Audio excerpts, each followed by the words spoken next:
Assalamualaikum warahmatullahi wabarakatuh. Perkenalkan, nama saya Neti Hardianti, NIM 23160160, Prodi Pendidikan Guru Madrasah Ibtidaiyah. Dosen pengampu mata kuliah Bapak Indra Kurniawan, MPD. Di sini saya akan menerangkan tentang filsafat. Filsafat ialah berasal dari bahasa Yunani, yaitu filosofia, yang dari kata philos artinya cinta, sophia artinya kebijaksanaan, dan dapat diartikan secara bahasa cinta akan kebijaksanaan. Sedangkan secara istilah, filsafat ini ialah disiplin ilmu berusaha memahami, mencari kebenaran, dan mengungkap keberadaan hakikat segala sesuatu yang ada, baik itu manusia, alam, kehidupan, maupun keberadaan itu sendiri. Penyebab manusia itu ingin berfilsafat ialah yang pertama, rasa ingin tahu. Rasa ingin tahu manusia itu sangat mendalam, yaitu untuk memahami hal-hal yang tidak jelas, apalagi ketika diberikan pertanyaan yang mendasar. Yang kedua ialah kesadaran diri. Kesadaran diri manusia itu sangat tinggi sehingga mereka merenungkan eksistensi tentang diri sendiri, kemudian mempertanyakan apa tujuan hidup dan apa peran hidup ini. Dan yang ketiga itu ialah rasa takjub dan keheranan, yaitu muncul dari keindahan alam, yang dimana di sini mempertanyakan tentang mencari pemikiran yang filosofis dan tentang hukum-hukum alam. Keempat itu ialah kondisi hidup yang kompleks. Kehidupan manusia ini sangat berat, maka banyak ujian bagi manusia, maka pun muncullah filsafat untuk memberi jawaban yang mendalam tentang persoalan yang rumit. Sedangkan yang kelima ialah butuhnya panduan moral. Manusia membutuhkan nilai-nilai dan prinsip tentang membimbing kehidupan mereka. Pikiran orang yang berfilsafat, yang pertama itu ialah berpikir secara radikal atau mendasar, yaitu mencari akar dari sebuah persoalan ataupun konsep. Yang kedua itu ialah menyeluruh ataupun komprehensif, yaitu memahami masalah secara menyeluruh dan melihat tentang kaitannya dan aspek perbedaannya. Yang ketiga ialah berpikir secara spekulatif, dan keempat berpikir secara kritis, yaitu menganalisis dan mempertanyakan setiap asumsi dan konsep. Dan yang kelima ialah berpikir secara logis dan sistematis. Yang keenam ialah berpikir secara abstrak.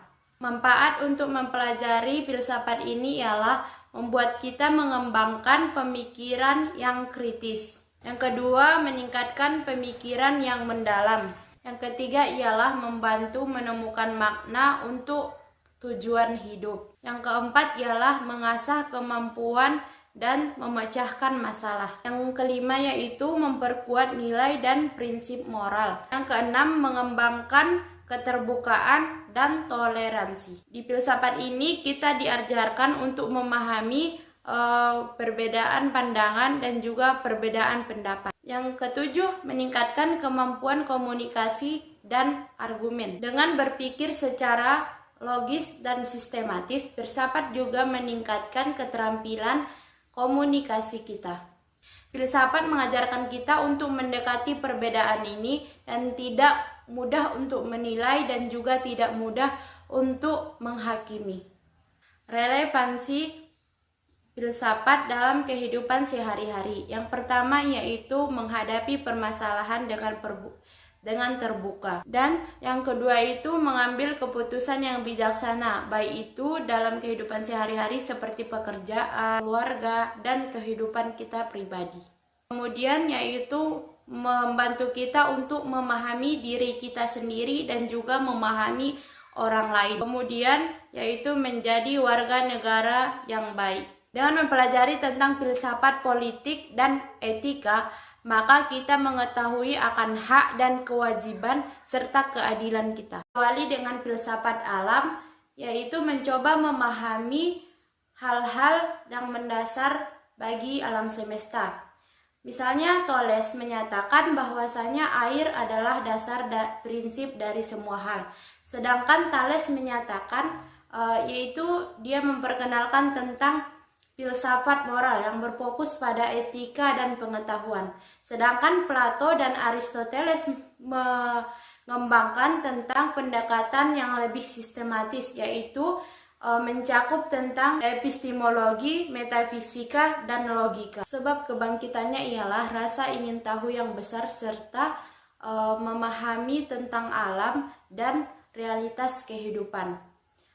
Dan akhir periode ini ialah pada filsafat Yunani klasik, yaitu pada abad keempat, yaitu dengan meninggalnya Aristoteles. Kemudian filsafat ini berkembang dengan Helenisme, yaitu dipengaruhi oleh budaya Romawi. Pada abad pertengahan, yaitu tokoh utamanya Augustinus, Thomas Aquinas, Selmus Al-Farabi, Ibnu Sina, dan Ibnu Rus. Abad pertengahan ini ialah berfokus pada teologi dan metafisika, yang dimana mencakup tentang hubungan antara iman dan akal, dan mencakup tentang keagamaan Kristen, Islam, dan Yahudi, yaitu para filsuf mencoba menyelaraskan ajaran agama dan filsafat, terutama pemikiran Aristoteles. Pengaruh kebangkitannya ialah pada periode ini pengaruh agama yang sangat kuat, dan akhir dari periode ini ialah munculnya Renaissance pada abad ke-14. Renaissance ini membuka jalan untuk mengembangkan filsafat modern. Filsafat modern, tokoh utamanya ialah René Descartes, John Locke, dan Immanuel Friedrich, dan Karl Marx. Pada zaman modern ini ialah berfokus pada epistemologi dan metafisika.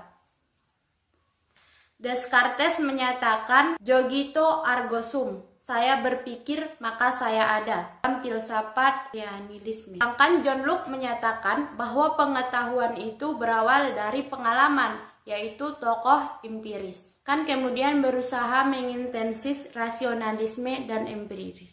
Penyebab kebangkitan pada masa modern ini ialah munculnya Renaissance dan juga pengembangan ilmu pengetahuan yang sangat pesat. Dan akhir filsafat modern ini ialah pada abad ke-19, itu penyebabnya munculnya aliran baru, yaitu eksistensialisme, fenomenologi, dan filsafat analitik yang menandai beralihnya ke filsafat kontemporer yang lebih beragam dan spesifik.